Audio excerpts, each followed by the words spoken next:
Hello everyone, welcome you all to physics warrior.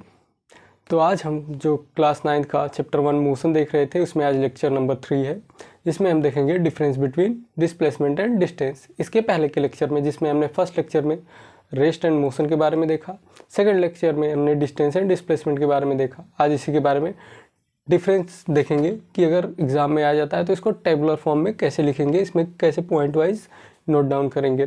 तो आप अपने पेन और कॉपी को निकाल लीजिए और नोट्स बनाना स्टार्ट कर दीजिए। तो डिफरेंस है पहला, डिस्टेंस और डिस्प्लेसमेंट। तो इसमें फर्स्ट पॉइंट लिखेंगे, जैसा कि आपको डिफिनेशन से पता है कि डिस्टेंस क्या होता है। इट इज़ एक्चुअल पाथ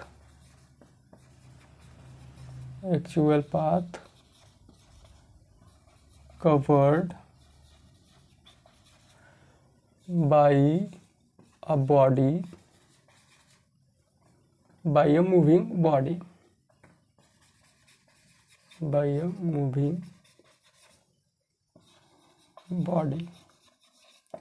और डिस्प्लेसमेंट भी आपको पता है कि ये क्या होता है। फाइनल और इनिशियल पॉइंट के बीच में जो सबसे शॉर्टेस्ट डिस्टेंस होती है उसी को हम डिस्प्लेसमेंट कहते हैं। तो क्या होगा, it is the shortest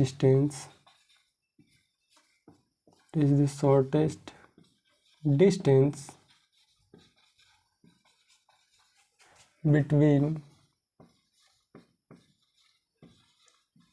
the initial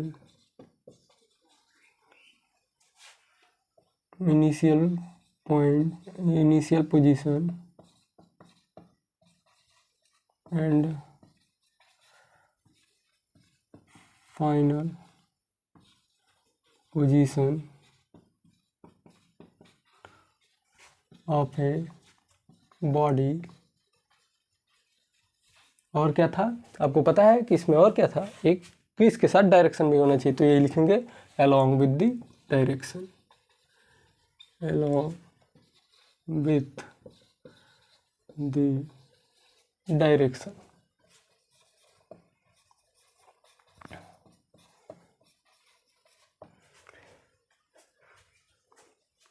और यहाँ पे आप लिख सकते हैं कि it is actual path covered by moving body irrespective of the direction. मतलब हमें इसमें डायरेक्शन की ज़रूरत नहीं होती है डिस्टेंस में, irrespective of the direction.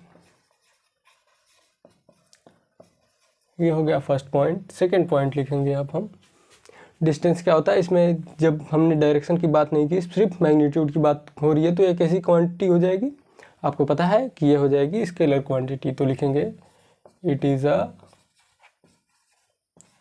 Scalar quantity. Second point इधर भी लिखेंगे।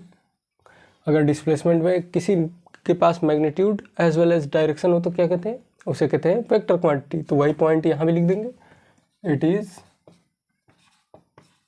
A vector quantity.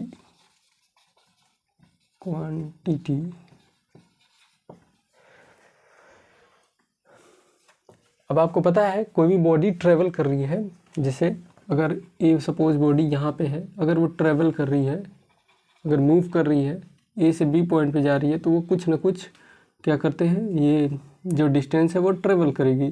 सपोज करिए अगर 7 मीटर ही है तो 7 मीटर ये ट्रेवल करेगी, तभी ए पॉइंट से बी पॉइंट पे जाएगी। तो यही लिखेंगे, distance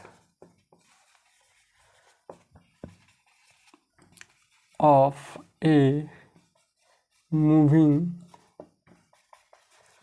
body can not be zero. अगर कोई भी बॉडी मूव कर रही है तो वो कोई ना कोई पाथ ट्रैवल कर रही है। अगर एक पाथ ट्रैवल कर रही है तो उसका जो डिस्टेंस होगा वो क्या होगा, वो कभी भी ज़ीरो नहीं होगा। तो यही हमने लिखा है। और यहाँ पे फोर्थ में यहाँ थर्ड पॉइंट इसका होगा, it can be zero, it can be zero और equal to the actual distance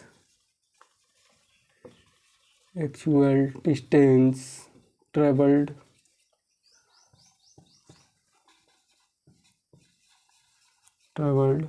by a moving body। इसका थर्ड पॉइंट है कि डिस्प्लेसमेंट जीरो भी हो सकता है, लेकिन जो या तो वो जीरो होगा या तो जो मूविंग बॉडी है उसके डिस्टेंस के इक्वल भी हो सकता है या इससे कम भी हो सकता है। यहाँ पे और एक पॉइंट आप ऐड कर लीजिएगा, इट कैन बी जीरो और equal to the actual distance travelled by a moving body और less than the actual distance travelled. Actual distance travelled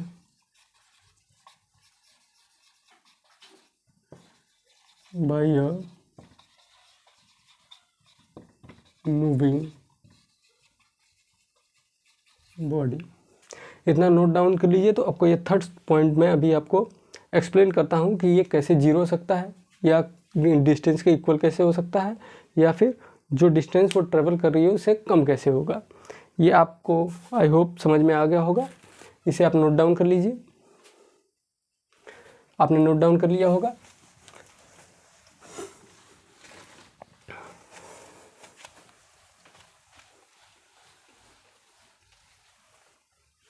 आपने सर्कल देखा होगा, जैसे सर्कल आप सपोज करिए आप गए, आपका पॉइंट ए था, यहाँ से आप जाते हैं पहले बी पॉइंट पे इस पाथ को ट्रेवल करते हुए। इसके बाद बी पॉइंट से सी पॉइंट पर आते हैं आप और सी पॉइंट से ए पॉइंट पे आते हैं। तो अगर हम कहें कि अगर आप ए पॉइंट से चले और ए पॉइंट पे वापस आ गए तो आपका डिस्प्लेसमेंट क्या होगा। जैसा कि हम जानते हैं डिस्प्लेसमेंट क्या होता है, displacement is equal to the distance between या the path between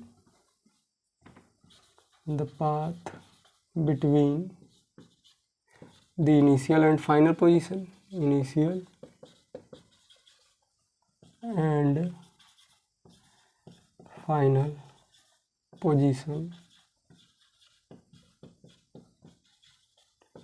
of a body। आपको पता है इनिशियल पोजीशन और जो फाइनल पोजीशन वो सेम है। तो इनिशियल पोजीशन सपोज करिए यहाँ पे IP है और फाइनल पोजीशन भी इस केस में क्या हो जाएगा IP। तो इसकी वैल्यू क्या हो जाएगी, जीरो हो जाएगी। मीन्स अगर जैसे आप ए पॉइंट से बी पॉइंट पे गए और बी पॉइंट से सीधे फिर ए पॉइंट पे आ गए तो क्या हुआ, आपने डिस्टेंस तो ट्रेवल किया लेकिन डिस्प्लेसमेंट यहाँ पे क्या है, इस केस में जीरो है। क्यों जीरो है, क्योंकि इसका जो इनिशियल और फाइनल पोजीशन है वो सेम है। तो आई होप आप लोग को यहाँ तक समझ में आया होगा। इसके बाद ये डिस्टेंस के इक्वल कैसे हो सकता है तो वो भी देखते हैं। जैसे कोई बॉडी मूव कर रही है सिर्फ स्ट्रेट लाइन में इस तरह से, यहीं पे जाके ये एंड कर जाती है। इसका फाइनल पोजीशन है, ये इनिशियल पोजीशन है, ये कोई मिड पोजीशन है। ये था इसका इनिशियल, ये है इसका फाइनल।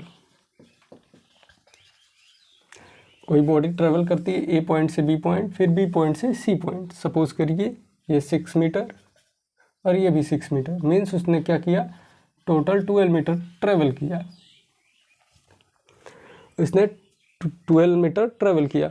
अब यहाँ पे हम देखेंगे इनिशियल पॉइंट इसका जो था वो जीरो है और जो यहाँ से ये जाता है तो 12 minus zero is equal to 12 metre. मतलब इसका जो डिस्प्लेसमेंट है वो भी क्या है, 12 मीटर के इक्वल है। मतलब ये डिस्प्लेसमेंट जो है वो डिस्टेंस के इक्वल है।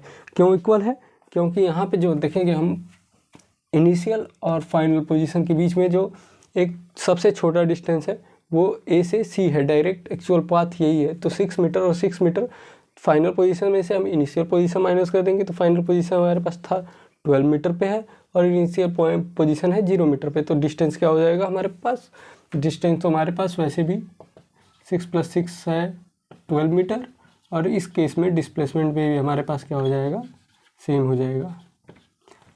यहाँ पे हो जाएगा 12 - 0 = 12 मीटर। तो आई होप यहाँ पे आप लोगों को समझ में आया होगा। अगर यही बात कुछ इस प्रकार से होता, ए बी सी, अगर कोई बॉडी मूव करती है 4 मीटर + 3 मीटर, तो आपको पता है कि ए पॉइंट से वो बी पॉइंट पे पहले गया, बी पॉइंट से सी पॉइंट पे गया, तो ए पॉइंट से बी पॉइंट पे गया वो 4 मीटर गया, प्लस बी पॉइंट से सी पॉइंट पे गया 3 मीटर, मीन्स उसने कितने मीटर, 7 मीटर ट्रेवल की। लेकिन अगर इस केस में हम डिस्प्लेसमेंट की बात करेंगे, डिस्प्लेसमेंट की बात करेंगे, तब क्या होगा, जो आप देखेंगे कि यहाँ से अगर ये पाथ हम लेंगे तो ये पाथ क्या हो जाएगा, लॉन्ग पाथ हो जाएगा। जो सबसे शॉर्ट पाथ है वो क्या है, ये इस ट्राइंगल के हाइपोटेनस के इक्वल है, हाइपोटेनस के इक्वल है। यहाँ पे देखेंगे ये इसका इनिशियल पॉइंट था, इनिशियल, और ये फाइनल पॉइंट था। तो इसमें जो सबसे शॉर्टेस्ट डिस्टेंस है ये इसके हाइपोटेनस के अलॉन्ग ही है। तो यहाँ से हम डिस्प्लेसमेंट निकालेंगे तो क्या आएगा, 4 का स्क्वायर प्लस 3 का स्क्वायर, जो कि हो गया 4 × 4 = 16 प्लस 9 = 25, √25 की वैल्यू हो जाएगी 5। तो इसने क्या किया, जो इसके बीच में डिस्प्लेसमेंट है वो क्या है, 5 मीटर के इक्वल है। तो अभी तक हमने इस ऑब्जर्वेशन से क्या देखा, हमने ये देखा कि कोई भी बॉडी अगर ट्रैवल कर रही है तो उसका जो डिस्टेंस होगा, तो उस केस में जो उसकी डिस्प्लेसमेंट है वो 0 भी हो सकती है। अगर वो बॉडी जहाँ से चली थी वहीं पे वापस आ जाए तो उसका डिस्प्लेसमेंट क्या हो जाएगा, 0 हो जाएगा। अगर वो बॉडी अगर स्ट्रेट लाइन में चल रही है तो उसका डिस्टेंस क्या होगा, डिस्प्लेसमेंट क्या होगा, जो डिस्टेंस के हमेशा इक्वल होगा। और अगर वही बॉडी किसी जिग-जैग पाथ में चल रही है या कोई और पाथ ही अपना डायरेक्शन चेंज कर रही है, तो उस केस में जो डिस्प्लेसमेंट होगा वो क्या होगा, लेस देन होगा। तो वही लिखेंगे हम, डिस्प्लेसमेंट जो होगा, डिस्प्लेसमेंट हमेशा क्या होगा, लेस देन होगा या इक्वल टू होगा डिस्टेंस के, distance of a moving body. कल मैंने आपको बताया था एक जिग-जैग पाथ का, तो उसको नोट डाउन कर लीजिए, नोट में लिख लीजिए, नोट में लिख लेंगे तो आपको जब रिवाइज करते वक्त आसानी होगी। तो लिखेंगे, whenever a body travels in a zigzag path, in a zigzag path, whenever a body travels in a zigzag path, then the displacement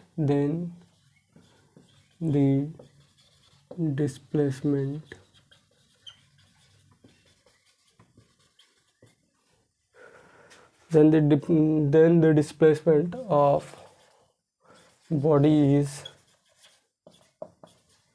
obtained by joining the starting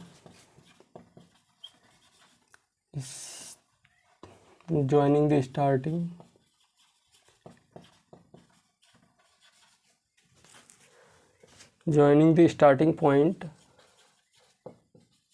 and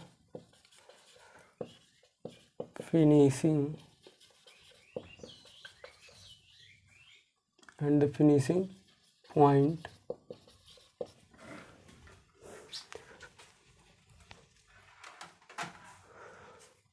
of the body by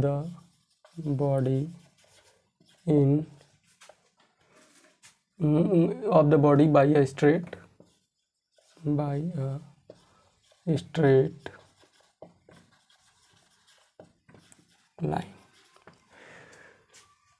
तो यही है जो मैंने आपको कल बताया था कि कोई भी बॉडी अगर जिग जैग पाथ में ट्रेवल कर रही है तो जो उसका डिस्प्लेसमेंट होगा उस बॉडी का, उसके स्टार्टिंग पॉइंट और फिनिशिंग पॉइंट को हम एक स्ट्रेट लाइन में जोड़ देंगे, मतलब ज्वाइन कर देंगे, तो वो जो डिस्टेंस होगी वही क्या कहलाएगी, डिस्प्लेसमेंट कहलाएगी। एग्जांपल आप डायग्राम से समझ सकते हैं। ये कोई बॉडी ट्रेवल कर रही है इस तरह से ए पॉइंट से बी पॉइंट पे। आपको पता है कि ये बॉडी जो ट्रेवल कर रही है इसका डिस्टेंस तो जो होगा वो जो इसने पाथ कवर किया है यही इसका डिस्टेंस होगा। लेकिन इस केस में अगर आपको वो डिस्प्लेसमेंट पूछेगा तो जो ये स्टार्टिंग पॉइंट और फाइनल पॉइंट, ये फाइनल पॉइंट है और ये स्टार्टिंग पॉइंट है, तो इसको हम क्या करेंगे, एक स्ट्रेट लाइन से जोड़ देंगे। तो स्ट्रेट लाइन से जोड़ेंगे तो जो ये डिस्टेंस आएगा, जो ये इसकी लेंथ आएगी, वही क्या कहलाएगी, डिस्प्लेसमेंट कहलाएगी। यही होगा इसका डिस्प्लेसमेंट। और जिग जैग पाथ के जब कोई जिग जैग पाथ कोई भी बॉडी ट्रैवल करेगी तो उस केस में हमेशा डिस्प्लेसमेंट क्या होगा, डिस्टेंस से छोटा होगा। आई होप आप लोगों को यहाँ तक समझ में आया होगा। Pause the video, note it down.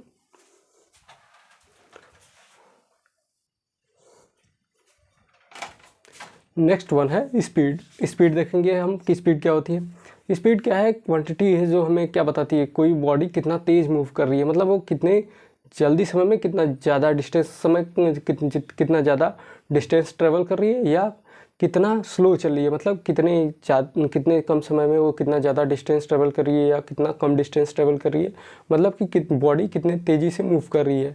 तो यही हम स्पीड में देखते हैं। जैसे फॉर एग्ज़ाम्पल आपका ये घर है और ये आपका फ्रेंड का घर है, मतलब ये आपका घर है, योर हाउस, और ये आपके फ्रेंड का घर है।